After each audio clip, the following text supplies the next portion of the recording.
अस्सलामु अलैकुम वरहमतुल्लाहि वबरकातुहू। अल्हम्दुलिल्लाहि रब्बिल आलमीन, नहमदु व नसल्ली अला रसूलिहिल करीम।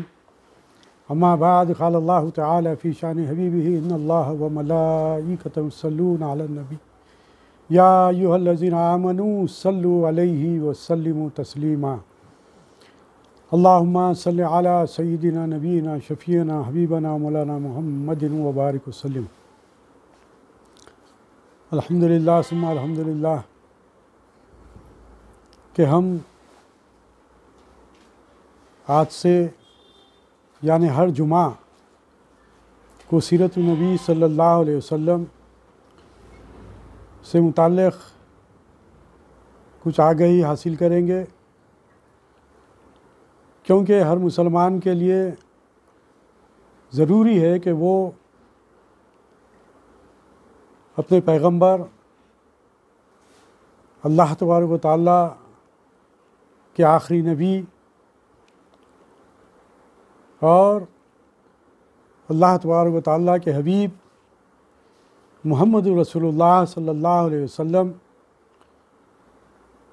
जिनकी हम पैरवी करते हैं,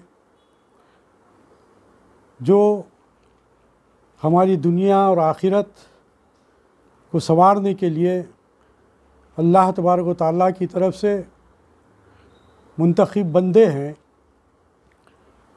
जिन्हें ख़ातमुन नबीय्यीन सल्लल्लाहु अलैहि वसल्लम का मुक़ाम व मर्तबा दिया गया और आप सल्लल्लाहु अलैहि वसल्लम को बनी नौ इंसान की हिदायत के लिए मबूस फरमाया गया। ला इलाहा इल्लल्लाह मुहम्मदुर रसूलुल्लाह,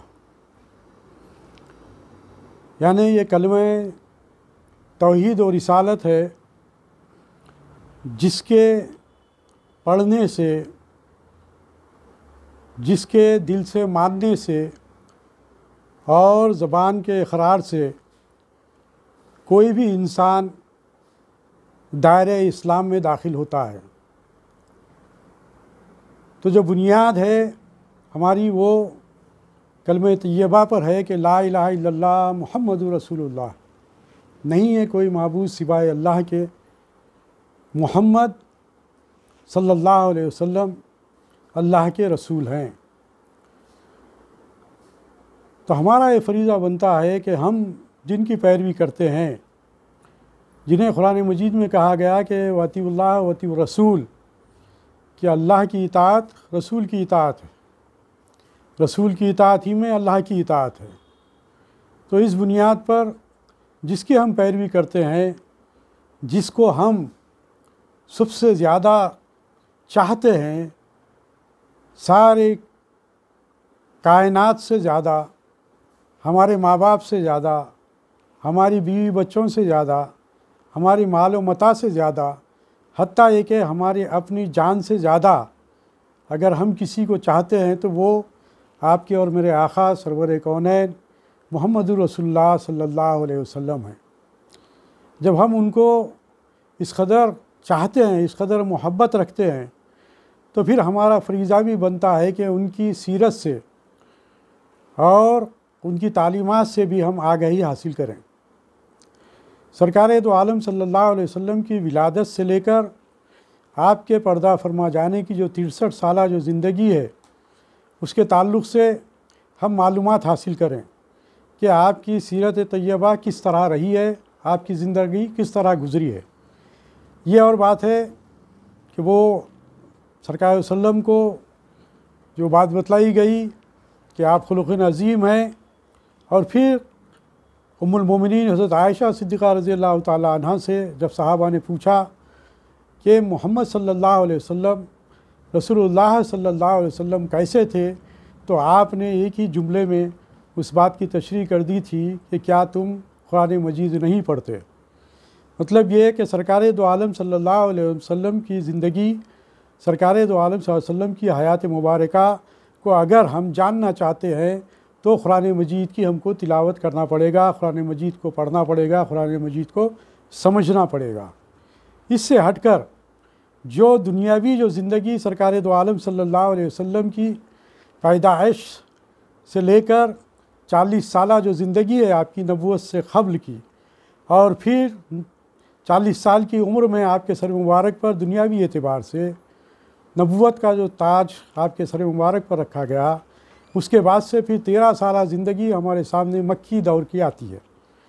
मक्की दौर 13 साल, जहाँ पर सरकार दो आलम सल्लल्लाहु अलैहि वसल्लम ने बहुत ही साबित ख़दमी के साथ दीन इस्लाम का प्रचार किया, दीन इस्लाम को लोगों तक पहुँचाया।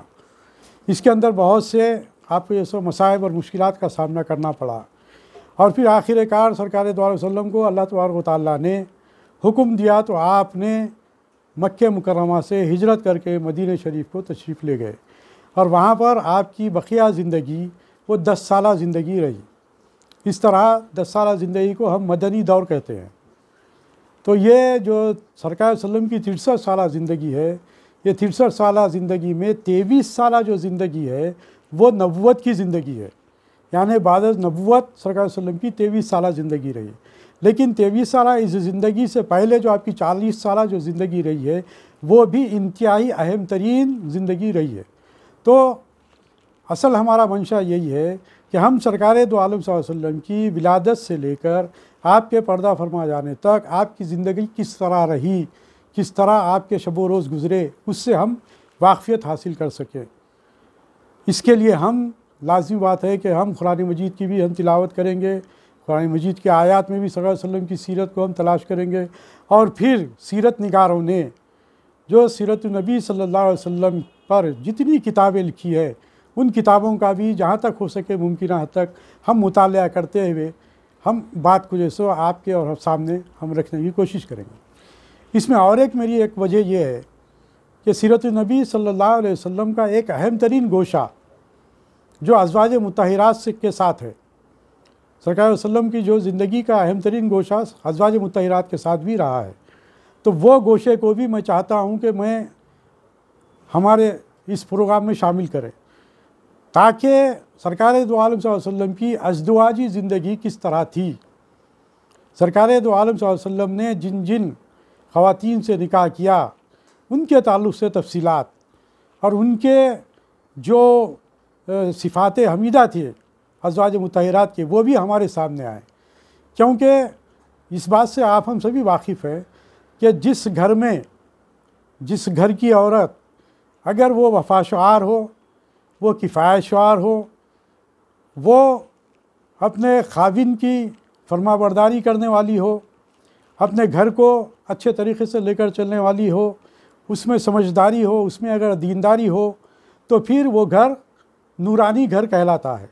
उस घर में जो तमाम चीज़ें जो ज़िंदगी की जो गुजरेंगी वो कामयाब ज़िंदगी रहेगी, क्योंकि औरत ही जो सलीक़ामंद होती है उस घर में घर के लोगों को सुकून हासिल होता है।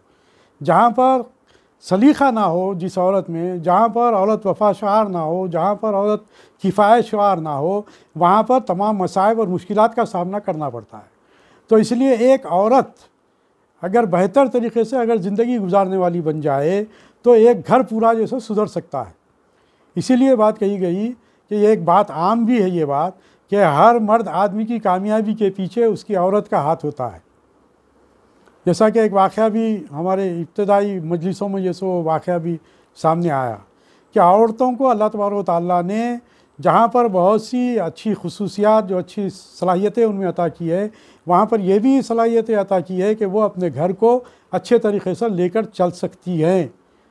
तो इसके लिए ज़रूरी क्या है? इसके लिए ज़रूरी है कि उसके अंदर दीनदारी हो, उसके अंदर भी जज्बे लिल्लाहियत हो, उसके अंदर भी खौफ खुदा हो, उसके अंदर भी सरकार दो आलम वसल्लम से बेपनाह मोहब्बत हो, वो भी सरकार दो आलम वसल्लम की सीरत से वाक़िफ़ियत रखती हो, वो भी अज़वाज मुत्तहिरात की सीरत से वाक़िफ़ियत रखती हो, और जो इस्लाम की जो ख़वातीन जो रही हैं, जो इस्लाम के लिए जिन्होंने क़ुरबानियाँ दी हैं, ऐसी ख़वातीन के अगर हम जो है सो अगर मुतालिया करते हैं तो उससे होगा ये कि हमारे अंदर वो इस्लाही कैफ़ियत पैदा होंगे जो एक मुसलमान मर्द में भी होनी चाहिए और एक औरत में भी होनी चाहिए। लेकिन मर्द आदमी की आधी जो ज़िंदगी होती है वह बाहर गुज़रती है, और औरत की तकरीबन तमाम तर ज़िंदगी घर में गुज़रती है। वो घर में जो है सो अपने शौहर की जहाँ फरमाबरदारी करती है, वहीं पर अपने बाल बच्चों की जो है सो तरबियत और करने के लिए भी वही ज़िम्मेदार करार दी जाती है। इसीलिए ये बात कही जाती है कि मदरसा, बच्चे का मदरसा माँ की गोद होती है। तो माँ अगर बेहतर होगी तो बच्चा भी अच्छी तरीके से परवान चढ़ सकेगा। तो इसके लिए मेरे नज़र में, मेरे जहन में एक बात ये भी रही है कि सीरतुन नबी सल्लल्लाहु अलैहि वसल्लम के हयात मुबारका में उम्महातुल मोमिनीन अज़वाज मुतहरात सरकार वसल्लम की और आपकी और हमारी माओं का भी बहुत बड़ा रोल रहा है। और सरकार दो आलम वसल्लम की ज़िंदगी उनके साथ जिस तरीके से गुज़री, उसको भी मैं पेश नज़र रखते हुए मैं चाहता हूँ कि हमारे जो सीरत नबी सल्लल्लाहु अलैहि वसल्लम के जो प्रोग्राम्स रहेंगे उसके अंदर अज़वाज मुतहरात के वाक़यात को भी हम बयान करेंगे, ताकि हर सुनने वाले को जहाँ पर सीरत नबी सल्लल्लाहु अलैहि वसल्लम से भी वाक़फ़ियत हासिल होगी, तो उसके साथ ही साथ अज़वाज मुतहरात की ज़िंदगी से भी वाक़फ़ियत हासिल होगी। जब अज़वाज मुतहरात की ज़िंदगी से वाक़फ़ियत होगी तो हमारी ज़िंदगियों में, हमारी ख़वातीन की ज़िंदगियों में बेहतर तरीक़े से इस्लाह पैदा होगी। तो ये इस नुक़्ते नज़र को मैं पेश नज़र रखते हुए मैंने जो सो आज इस बात का जो सो आगाज़ करने की कोशिश की है कि सीरत नबी सल्लल्लाहु अलैहि वसल्लम के साथ ही साथ हम अज़वाज मुतहरात पर भी हम गौर करेंगे। हमारे जो एपिसोड्स रहेंगे हर जुमा को सीरत नबी सल्लल्लाहु अलैहि वसल्लम का ये जो है सो हमारी मजलिस हम इंशाअल्लाह ताला, अल्लाह तबारक व तआला ज़िंदगी दिया तो अल्लाह तबारक व तआला की तौफ़ीक़ से अल्लाह तबारक व तआला जो कुछ भी हमें सलाहियत अता करेगा, जो कुछ भी इल्म अता करेगा, उसके तहत हम आपस में एक दूसरे के सामने बात रखेंगे। मैं आपके सामने बात रखूँगा और आप भी मेरी इस्लाह कर सकते हैं। कोई बात, मैं हमेशा ये बात कहता आ रहा हूँ कि आप लोग भी अगर कोई बात अगर समझ में ना आए तो आप मुझसे पूछ सकते हैं। अगर मुझे मालूम है तो मैं फ़ौरी जवाब दे दूँगा, अगर नहीं मालूम है तो मालूमात हासिल कर कर मैं आपको जैसे जवाब दूँगा। तो बहरहाल इसलिए मैं ये बात कहता हूँ कि मैं बहुत ही कमज़ोर तालिब इल्म हूँ। मैं ख़ुद भी जो है सो मुतालिया कर कर आपके सामने गुफ्तगू करता हूँ। तो ये हमारे लिए ज़रूरी अमर है। इसके लिए अब ये बात है कि हम जितने भी हम सीरत निगार, सीरत नबी सल्लल्लाहु अलैहि वसल्लम की जितने भी किताबों का मुतालिया करते हैं या जितने भी सीरत निगार रहे हैं, उन्होंने इब्तिदा में तारीख़ इस्लाम को जब उन्होंने लिखा तो उससे क़ब्ल इस्लाम आने से पहले, यानी सरकार वसल्लम की विलादत से पहले के तमाम वाक़यात जो अरब के जो रहे हैं और अतराफ़ अकनाफ़ के जो हालात जो रहे हैं, उनको उन्होंने क़लमबंद किया है। तमाम सीरत निगारों के आप जो सीरत की किताबों का अगर मुतालिया करेंगे तो इस बात से ये सो आपको वाक़फ़ियत होगी, आगाही होगी कि सरकार वसल्लम की विलादत के वक्त अतराफ़ अकनाफ़ में और मक्के मुकर्रमा में कैसे हालात थे, वहाँ के लोग कैसे थे, या मक्के मुकर्रमा के लोग कैसे थे, या रोम में जो लोग थे कैसे थे, ईरान के लोग कैसे थे, ये लोग किसकी इबादत करते थे, किसकी पूजा करते थे, किसकी परिशिश करते थे, ये तमाम चीज़ों को जो है सो सीरत निगारों ने अपनी किताबों में हमारे सामने पेश कर दिया। तो मैं भी ये चाहूँगा कि मुख्तसरन, ज़्यादा नहीं, तफसील में नहीं जाऊँगा, इसलिए कि मेरी नज़र में सबसे पहली चीज़ तो ये है, मेरी नज़र में सबसे पहली चीज़ तो ये है कि हमको अपनी इस्लाह करना है और फिर हम को अल्लाह के पास अपने आमाल का जवाब देना है। लेकिन चूँकि एक तरीक़ेकार रहा है और हमको आगाही भी हासिल करना ज़रूरी है, और फिर ये बात हम इससे पहले भी जो हमारी जो मजलिस रही है उसके अंदर भी ये बात आई है कि जब तक के बुराई क्या है, ख़राबी क्या है, ये तमाम चीज़ों से हम वाक़फ़ियत हासिल नहीं हो सकेंगे, उस तक के हम नेकियों से हम जो सो मुशर्रफ़ नहीं हो सकते। नेकियां क्या है हम नहीं समझ सकते, अच्छाइयाँ क्या है हम नहीं समझ सकते। इसीलिए दोनों चीज़ों को अल्लाह तबारक व तआला ने कुरान मजीद में भी पेश कर दिया, और तमाम सीरत निगारों ने भी सरकार वसल्लम की सीरत लिखने से पहले उस ज़माने के उस हालात के उस माहौल को जो है सो उन्होंने अपनी किताबों में क़लमबंद कर कर रख दिया कि ऐसे परागंदा माहौल में, जबकि हर तरफ जो है सो गैर अल्लाह की इबादत हुआ करती थी, गैर अल्लाह की पूजा और परस्तिश हुआ करती थी, हर ताकतवर चीज़ की पूजा और परस्तिश हुआ करती थी, और रोम में, ईरान में कहीं पर यहूदी है तो कहीं पर नसरानी है, उसके बावजूद वो लोग जो है सो ईसा अलैहिस्सलाम को बेटा बनाकर और यहूदी यूज़र अलैहिस्सलाम को बेटा बनाकर उन्होंने मुशरिकाना अमल इख्तियार किया। और फिर उस दौर में मजूसियत ज़्यादातर थी, जो लोग पूजा करने वाले थे, आग की पूजा करने वाले थे, कोई लोग चाँद की पूजा करने वाले थे, कोई लोग सूरज की पूजा करने वाले थे। और मक्कातुल मुकर्रमा में बुतों की पूजा करने वाले थे, अपने हाथों से आटे के बुत बनाते थे, उनकी पूजा करते थे। और फिर कई ऐसे एक जो है वो बुत तराश कर रखे थे, वो मैं तफसील इंशाअल्लाह मुख्तसरन आपके सामने वो बात रखूँगा कि इस तरीक़े से जो बातें हमारे सामने आई हैं। तो ये जो बुत परस्ती का जो माहौल था, जो गैर अल्लाह की इबादत हुआ करती थी, तो जहाँ कहीं भी मैं ये बात आपके सामने रखना चाहूँगा कि आदम अलैहिस्सलाम से लेकर सरकार दो आलम सल्लल्लाहु अलैहि वसल्लम तक जितने भी पैगंबर आए हैं, अल्लाह तबारक व तआला ने जिस जिस खित्ते में पैगंबरों को मबूस किया, उसकी बुनियादी वजह यही रहती थी कि वहाँ पर के जो लोग थे वो लोग गैर अल्लाह की इबादत करने वाले होते थे। तो उनको गैर अल्लाह की इबादत से बचाकर तौहीद की तरफ तवज्जो दिलाना, एक अल्लाह की इबादत करने के लिए तवज्जो दिलाना, एक अल्लाह को रब मानने की जो है तालीम देना, इसके लिए सरकार अल्लाह तबारक व तआला ने आदम अलैहिस्सलाम से लेकर आपके और मेरे आका सरवर कौनैन रसूलुल्लाह सल्लल्लाहु अलैहि वसल्लम खातमुन नबीन सल्लल्लाहु अलैहि वसल्लम को मबूस फरमाया। तो जिस वक्त सरकार दो आलम सल्लल्लाहु अलैहि वसल्लम की विलादत हुई, उससे क़ब्ल जो हालात थे मक्के मुकर्रमा में और अतराफ़ व अकनाफ़ के हालात जो थे, मैं मुख्तसरन आपके सामने वो बात रखूँगा।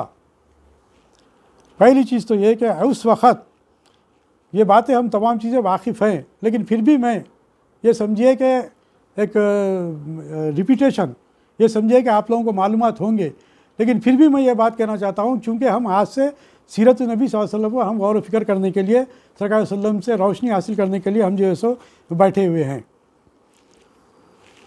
तो सरकार दो आलम सल्लल्लाहु अलैहि वसल्लम की विलादत से पहले वहाँ के मक्के मुकर्रमा के जो हालात थे वो इंतहाई ख़राब हालात थे। उस वक्त सियासी एतबार से ईरान और रोम बड़ी ताकतें और तरक्की वाली हुकूमतें समझी जाती थी। ईरान का मुल्क इराक़ से लेकर हिंदुस्तान की सरहदों तक फैला हुआ था और वहाँ के लोगों का मज़हब मजूसियत, यानी वो लोग आतिश परस्त थे, आग की पूजा करते थे। और रोम की सल्तनत यूरोप, एशिया और अफ्रीका को घेरे हुए थी और यहाँ के लोग ईसाई मज़हब के पैरों थे। इस वक्त ईरान में लोग सितारों की पूजा करते थे। इसके अलावा बादशाह और अमीर लोगों की भी पूजा की जाती थी। आप इस बात से वाकिफ़ है कि जितने बहुत से जो फ़िरौनी हैं जो रहे हैं, वो लोगों को खुदा मानकर उनके सामने सर झुकाते थे, पूजा करते थे वो लोगों की। तो इसी तरीके से बादशाहों की पूजा की जाती थी। लोग ख़ुद ही मुख्तलिफ़ किस्म के बुत बनाकर उनके सामने सजदे करते थे। गर्ज़ खुदा के अलावा, यानी कि अल्लाह तबारक व तआला के अलावा वो दुनिया की हर ताकत के सामने सर झुकाते थे। यही हाल रोम का था। सितारों और देवताओं की परिस्तिश के अलावा रूबी ख़बरों को भी पूजा करते थे। लोगों का मज़हब अगरचे ईसाई था, लेकिन उनमें सैकड़ों फ़िरक़े मौजूद थे, जिनमें आए दिन सख्त लड़ाइयाँ भी होती रहती थी। हर फ़िरक़े का पोप अपने आप को खुदा समझता था और उसके मानने वाले उसको सजदा करते थे। उनमें दीनदारी में ऊंचा दर्जा रहबानियत, यानी कि दुनिया को छोड़ देना, यह एक उनका अक़ीदा है रहबानियत का, कि उनके जो लोग ये तरीक़ा जो खुदा की, हम सिर्फ़ खुदा की इबादत करेंगे, बल्कि वो लोग शादी नहीं करते। वो लोग शादी नहीं करते, चाहे औरतें हों या मर्द हो, वो लोग शादी नहीं करते। उनका अक़ीदा ये है कि वो रहबानियत, दुनिया से मुँह मोड़ लेते हैं। दुनियावी तमाम जो समाजी जो ज़िंदगी है उसको मुँह मोड़ लेकर वो कहते हैं कि हम जो है सो सिर्फ़ जो है सो अपने खुदा की इबादत करेंगे। लेकिन इसकी वजह से अंदरूनी तौर पर समाजी जिस कदर बुराइयाँ हुई हैं, वो दुनिया इससे वाकिफ़ है। और आप लोग भी वाकिफ़ होंगे, मेरे इशारों की बातों को आप लोग समझ सकते हैं कि ये लोग जो इस अमर को लेकर जो ज़िंदगी गुजारने की कोशिश करे, उनकी ज़िंदगी पूरी की पूरी बुराइयों में गुजरी। गो के सामने बहुत ही अच्छे तरीके से रहते थे, लेकिन अंदरूनी तौर पर जो अल्लाह तबारक व तआला ने जो नफ्स दिया है, उसकी आप खिलाफ वर्जी करते हुए आप खामोशी के साथ सुकून की ज़िंदगी नहीं गुजार सकते। लाजमी बात है कि उसका नतीजा ये रहा कि बहुत सी बुराइयों में वो अंदरूनी तौर पर मुलविस थे। बहरहाल इस वक्त सारी दुनिया में जहालत और शिर्क का दौर दौरा था, लेकिन अरब की हालत दुनिया की दूसरी सल्तनतों से बढ़कर ख़राब थी। यहाँ के रहने वाले बुतों, पत्थरों, दरख्तों, सितारों, फरिश्तों और जिनों की पूजा करते थे। इनके नामों पर कुर्बानियाँ देते थे और इनसे अपनी मुरादें मांगते थे। ये लोग फरिश्तों को खुदा की बेटियां बताते थे और जिनों को खुदा का अजीज़ और करीबी समझते थे, और इसी निस्बत से उनके बुत बनाकर उनकी परस्तिश करते थे। बुत परस्ती का शौक़ इतना आम था कि अगर इन्हें रास्ते में कोई खूबसूरत सा पत्थर मिल जाता तो इसी को ये पूजने लगते थे। सफ़र पर रवाना होते तो सत्तू और आटे वगैरह के बुत बना लेते, उनकी इबादत भी करते और जब भूख लगती तो खा भी लेते। इसके अलावा जैसा कि मैंने आपके सामने ऊपर में बात रखी कि सूरज, चाँद और सितारों की भी ये पूजा करते थे, यानी कि गैर अल्लाह की पूजा उस ज़माने में आम थी। जहालत का यह आलम था, बिलखुसूस मैं मक्के मुकरमा की बात आपके सामने रखने जा रहा हूँ कि जहालत का ये मामूल था कि वहाँ पर आपस में अगर किसी किस्म के कबाइल में अगर कोई झगड़ा हो जाता तो वो झगड़े बरसा बरस तक पुश्तों जो है सो वो आपस में जो है सो जंगे लड़ते थे। इस कदर वो दुश्मनी में जो है सो मुलविस रहते थे। तो इस तरह ये जंगों में जो है सो मसरूफ़ रहते थे कि अगर बदला लेना है, बदले का उन लोगों के दिलों में जो है सो इस कदर जो है सो वो था कि वो पुश्तों जो है सो वो बदला लेते थे। और फिर उनमें जुआ खेलना और शराब पीना दुनिया की सब कौमों से ज़्यादा था। दीगर अक़वाम में भी ये बुराइयाँ थी, लेकिन मक्के मुकरमा के जो लोग थे, बुतपरस्त जो लोग थे, मुशरिकीन जो थे, वहाँ पर जुए का खेल खेलना और फिर वहाँ पर शराब नोशी बहुत ज़्यादा आम थी। इसी तरह सूदखोरी, लूट मार, जिनाकारी और दूसरे कई समाजी बुराइयों में वो मुलविस थे। और सबसे बड़ी बीमारी, सबसे बड़ी ख़राबी उनमें ये थी कि वो जिसके घर में लड़की पैदा होती तो वो ख़ुद अपने हाथों से अपनी लड़कियों को ले जाकर ज़मीन खोद कर उसमें दफन कर देते थे। अपनी लड़कियों को ले जाकर वो ज़मीन में जो सो दफन कर देते थे। आगे इंशाअल्लाह सीरत नबी सल्लल्लाहु अलैहि वसल्लम के जो वाक़यात आएंगे तो वो वाक़यात भी आपके सामने आएंगे कि बाद में किस तरीके से जो इस्लाम कबूल किए वो लोग किस तरह जो सो पछतावा करते थे। लेकिन इस कदर जो है सो जहालत थी कि वो अपनी बच्चियों को जो है सो अपने हाथों से ज़िंदा दरगोर कर देते थे। और फिर ये मामले भी उनमें थे कि सौतेली माओं से वो लोग शादी भी करते थे। उनके पास कोई बुराई नहीं थी, उनके नज़र में कोई बुराई नहीं थी।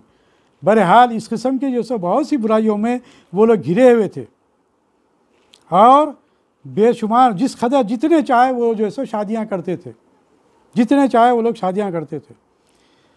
अल्लाह तबारक व तआला ऐसे माहौल में जहाँ पर बुराइयाँ आम थी, ऐसे माहौल में सरकार दो वसल्लम की विलादत हुई। मैं मुख्तसरन आपके सामने बात रखी है, एक अंदाज़ा हो जाए कि ये जो बुराइयाँ मैंने आपके सामने रखी, अब आप थोड़ा सा हमारे अपने समाज का और हमारे अपने माशरे का जायज़ा लें। मैं इसलिए मुख्तसरन ये बातें आपके सामने रखी और बुनियादी जो बातें हैं मैंने आपके सामने रखी कि हमको वाक़यात निगारी नहीं है, हमको वाक़यात बयान करना नहीं है, ना आपको वाक़यात सुनना है, ना फिर उन वाक़यात से हमारा कोई मामला है। लेकिन हमको उन वाक़यात की रोशनी में हमको थोड़ा सा अपना जायज़ा लेना पड़ेगा कि मैंने जितनी बुराइयों का इजहार किया उसमें से एक आध बुराई को छोड़कर क्या आप और मैं नहीं देख रहे हैं कि आज हमारी समाज में वो तमाम बुराइयों में हम मुलविस हैं। सूदखोरी का मैंने जिक्र किया कि आज मुसलमान सूदखोरी में मुलविस नहीं है, जबकि सरकार दो आलम सल्लल्लाहु अलैहि वसल्लम आ जाने के बाद सूदखोरी का मामला पूरी तरह से ख़त्म कर दिया गया, उसे हराम करार दे दिया गया। उसके बावजूद क्या आज सूदखोरी का चलन नहीं है? जिनाकारी क्या आज आम नहीं है? क्या सरकार दो आलम सल्लम का इरशाद मुबारक हो हमारे सामने नहीं कि निकाह को आसान करो, जिना को मुश्किल करो? उसके बावजूद आज हमारे समाज में क्या नज़र आ रहा है? आपको और मुझको इन तमाम चीज़ों का जायज़ा लेना है। आज जुआ खेलना आज हमारे दरमियान में आम नहीं है? आज क़त्ल गारतगिरी क्या आज हमारे दरमियान में आम नहीं है? क्या आज हम मोबाइल में आप कितने गेम्स आते हैं जुआ खेलने के ताल्लुक़ से कि ये गेम्स खेले तो ये कमा सकते, ये गेम खेले तो ये कमा सकते? कितने गेम्स आ रहे हैं और कितने गेम्स की वजह से बच्चे मर रहे हैं? क्या ये बुराइयां आज के माशरे में, हमारे माशरे में नहीं है? क्या क़त्ल गारतगिरी का माशरा आज हमारा नहीं है? मैं ये माशरे की जो बात रखा, ये इस्लाम से पहले का माशरा था। जो बुराइयों का मैंने जो इज़हार किया, ये इस्लाम से पहले की बुराइयां थी, और जब इस्लाम आ गया तो ये तमाम बुराइयां अक्सर ख़त्म हो गई। सरकार दो आलम सल्लल्लाहु अलैहि वसल्लम की हीन हयात, सरकार दो आलम सल्लल्लाहु अलैहि वसल्लम की 23 साला जो नबवी ज़िंदगी है, उस 23 साला ज़िंदगी में सरकार दो आलम सल्लल्लाहु अलैहि वसल्लम ने इन तमाम बुराइयों का खला खमा कर दिया था, तमाम बुराइयों को ख़ात्मा कर दिया था। जबकि ये जो बुराइयां थे ये गैर मुस्लिमों में थे, मुशरिकीन में थे, यहूदियों में थे, नसरानियों में थे। और सरकार दो आलम सल्लम को जब नबूवत सरफराज किया गया तो आपने इन तमाम बुराइयों का खात्मा किया। तो काफिरों में ये बुराइयां थी, लेकिन बदबख्ती की बात यह है या नहीं है कि आज ये तमाम बुराइयां आज हम मुस्लिम घरानों में है या नहीं है? इसका हमको जायज़ा लेने की ज़रूरत है। क्या आज ये मुसलमानों में है या नहीं? काफिरों में है, कोई बात नहीं, हमको सुधारना उनको भी है, लेकिन क्या आज ये तमाम बुराइयों में इस्लाम आ जाने के बाद, ला इलाहा इल्लल्लाह मुहम्मदुर रसूलुल्लाह का कलमा पढ़ने के बाद, या रसूलुल्लाह जानी फ़िदा का, या रसूलुल्लाह माली फ़िदा का नारे बुलंद करने के बाद, आप पर हमारे माँ बाप कुर्बान या रसूलुल्लाह कहने के बाद, नमाज़ें पढ़ते हुए, कुर्बानियाँ देते हुए, रोज़े रखते हुए, ज़कात निकालते हुए, उसके बावजूद क्या माशरे में ये बुराइयां आम हो रही हैं? तो क्या हम अपनी ज़िम्मेदारी को निभाए जो सरकार दो आलम सल्लल्लाहु अलैहि वसल्लम ने अपनी ज़िम्मेदारी को निभाया, जो सरकार दो आलम वसल्लम को जो अल्लाह तबारक व तआला ने नबूवत से के ताज से जो सरफराज किया था और जो ज़िम्मेदारी सरकार वसल्लम को दी थी कि एक अल्लाह की इबादत करे, किसी की पूजा इबादत ना करे, क्या सरकार दो आलम वसल्लम ने वो उसको राइज किया या नहीं? उसको राइज कर बतला दिया या नहीं? वो तौहीद के पैगाम को आम न किया बल्कि तौहीद को नाफिज कर बतलाया या नहीं? अल्लाह के दीन को गालिब किया या नहीं तमाम अदियान पर? सरकार वसल्लम की हीन हयात में तमाम अदियान पर दीन गालिब आ गया था या नहीं?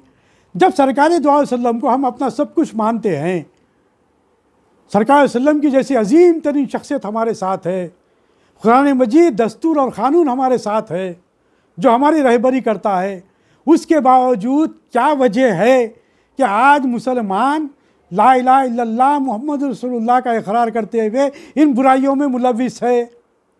तो फिर अब इसे हम क्या कहेंगे? क्या इसे मुनाफिक कहेंगे या फिर काफिर कहेंगे? मैं कोई फतवा देना नहीं चाहता, मैं कोई फतवा देना नहीं चाहता, ना किसी को इस बात का इख्तियार है।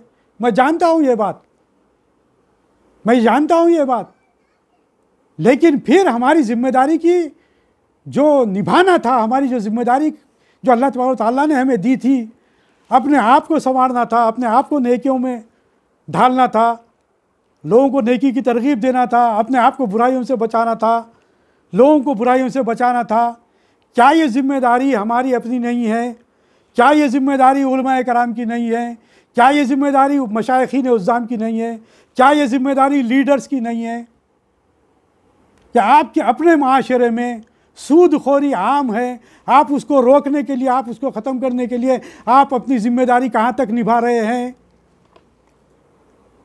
क्या दर्स दे लेना या तकारीर कर लेना ही काफ़ी है, या अमली इक़दाम करने के लिए हमको इक़दाम करना चाहिए, उसके ताल्लुक़ से सर जोड़ कर बैठने की ज़रूरत है? ये चीज़ों की तरफ हमको तवज्जो देने की ज़रूरत है, इन चीज़ों की तरफ तवज्जो देने की ज़रूरत है, जो बुनियाद है, जो ज़िंदगी का मकसद है, हर एक की ज़िम्मेदारी का मकसद है। ना मैं बच सकता, ना आप बच सकते, और बिलखुसूस उलमाए कराम, मशाइखीन उज़्ज़ाम और जो लीडर्स हैं, जो अपने अपने हल्क़े के ज़िम्मेदार हैं, जो मुसलमान हैं, उन पर यह ज़िम्मेदारी आयद होती है कि वो अपने हल्क़े में जो समाजी बुराइयों में, जो मुसलमान हो या गैर मुस्लिम हो, समाजी बुराइयों में मुलविस हैं या गैर शरई आमाल कर रहे हैं, तो उनको रोकने की ज़िम्मेदारी उन पर ज़्यादा आयद होती है, क्योंकि उनकी बात ज़्यादा सुनी जाती है, उनकी बात को मुसद्दक़ा माना जाता है, या उनकी बात जो है सो बज़ोर जो है सो वो लोग अपनी बात को मनवा सकते हैं। क्या ये जिम्मेदारी नहीं है हमारे लीडर्स की? क्या ये जिम्मेदारी नहीं है? क्या ये जिम्मेदारी सिर्फ जुमा के खुतबात की हद तक महदूद है? क्या ये जिम्मेदारी खुद सिर्फ जो है सो खिताबात या तकारीर की हद तक महदूद है? उन्होंने अपनी ज़िम्मेदारी का हक़ अदा कर दिया तकरीर करके, या मैं ज़िम्मेदारी का हक़ अदा कर दिया, या जो सुन रहे हैं उन्होंने ज़िम्मेदारी का हक़ अदा कर दिया? ज़िम्मेदारी के लिए अमली इक़दाम करना पड़ेगा, जो सरकार दो अलैहि वसल्लम की ज़िंदगी रही है। सरकार वसल्लम की 13 साल ज़िंदगी नबूवत का, इब्तदाई 13 साल ज़िंदगी का अगर आप मुताला करेंगे, तो मक्के की एक एक गली कूचे कूचे में जाकर खुलू ला इलाहा इल्लल्लाह व तुफ्लिहू का प्रचार कर रहे थे। आपने जाकर समाजी जो बुराइयों का खात्मा करने, आप सरकार वसल्लम ने यही बातें बतलाई कि उन लोगों में सबसे पहले जो शऊर बेदार किया, वो इन्हीं बातों का शऊर बेदार किया। जाकर पहले कोई तसव्वुफ़ाना बातें नहीं की सरकार वसल्लम ने, कोई आलिमाना बातें नहीं की सरकार वसल्लम ने। सरकार दो अलैहि वसल्लम ने जो बातें की वो यही बातें की कि तुम ये काम करते हो, तुम इतने ये चीज़ों की पूजा करते हो, जबकि तुम्हारी पूजा करने के लायक तुम्हारा अल्लाह है, एक अल्लाह है, इसको तो तुम खुद अपने हाथों से बनाते हो। और ये वाक़यात आपके सामने आएंगे जब सरकार सल्लल्लाहु अभी हिजरत करने से पहले जो हिजरत के जो वाक़यात, हिजरत के जो हबशा का वाक़या पेश आया, वो वाक़यात में आपको जो सब तमाम चीज़ें आपके सामने आएंगे कि वहाँ पर जाकर जब पूछा गया तो यही बातें बतलाए कि ये जो समाजी बुराइयों में पहले मुलविस थे, हम झूठ बोलते थे, सरकार वसल्लम ने हमें झूठ बोलने से रोका, हम अपनी बच्चियों को दरगोर करते थे, हमको सरकार वसल्लम ने रोका, हम शराब पीते थे, सरकार वसल्लम ने हमको रोका, जुआ खेलते थे, सरकार वसल्लम ने हमको रोका, गैर अल्लाह की पूजा करते थे, सरकार वसल्लम ने रोका। ये चीज़ों ही को सरकार वसल्लम ने सबसे पहले समाजी तौर पर उनमें वो शऊर बेदार किया, जिसकी वजह से मक्के के लोग आहिस्ता आहिस्ता आहिस्ता आहिस्ता दाखिल इस्लाम होते चले गए। तो क्या ये ज़िम्मेदारी हमारी नहीं है? बहरहाल ये मैं जो बातें आपके सामने रखा हूँ इब्तदाई तौर पर, कि इन चीज़ों से थोड़ा सा आप और मैं जायज़ा लें, और जिन तक ये बात पहुंच रही है वो इस बात का जायज़ा ले कि हम अपनी ज़िम्मेदारी को कहाँ तक निभा रहे हैं, हम अपनी ज़िम्मेदारी को अमली तौर पर बाहर निकल कर अपनी ज़िम्मेदारी को पूरा कर रहे हैं। मस्जिदों के साए में, मदरसों के साए में, खानखाहों के साए में बैठकर दीन नहीं फैला। सरकार दो आलम सल्लल्लाहु अलैहि वसल्लम की सारी ज़िंदगी मेहनत जहद मुसलसिल में लगी रही, जहद मुसलसिल में लगी रही। सारी ज़िंदगी सरकार दो आलम सल्लल्लाहु अलैहि वसल्लम की सारी 23 साल ज़िंदगी, सरकार वसल्लम की पूरी ज़िंदगी का, आप 23 साल ज़िंदगी का अगर आप मुताला करेंगे तो आप देखेंगे कि सरकार वसल्लम एक लम्हा भी आप सुकून से नहीं बैठे। क्यों नहीं बैठे?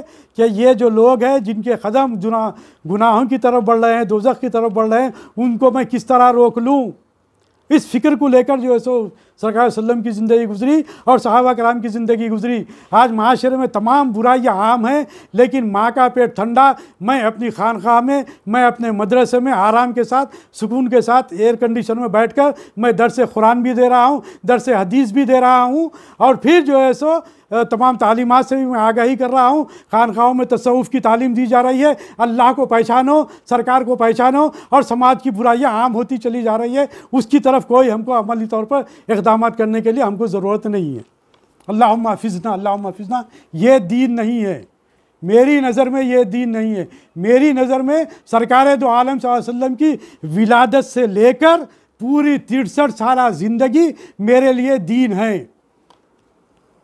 हर एक से मुझे रोशनी हासिल करना है इंशाअल्लाह ताला।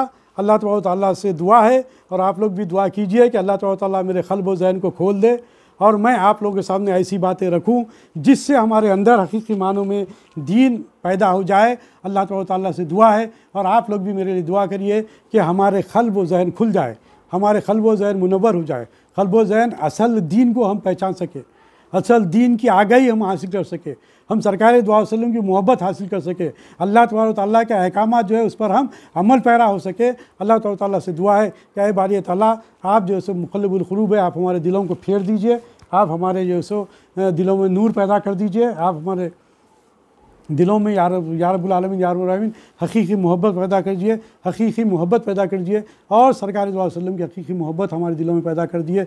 या रब्बुल आलमीन या रब्बुल आलमीन, या मुक़ल्लिबुल क़ुलूब सब्बित क़ुलूबना अला दीनिक, रब्बना आतिना फ़िद दुनिया हसनतम व फ़िल आखिरति हसनतम व क़िना अज़ाबन नार, बिफ़ज़्लि सुब्हान रब्बिका रब्बिल इज़्ज़ति अम्मा यसिफ़ून, व सलामुन अलल मुरसलीन वल्हम्दुलिल्लाहि रब्बिल आलमीन।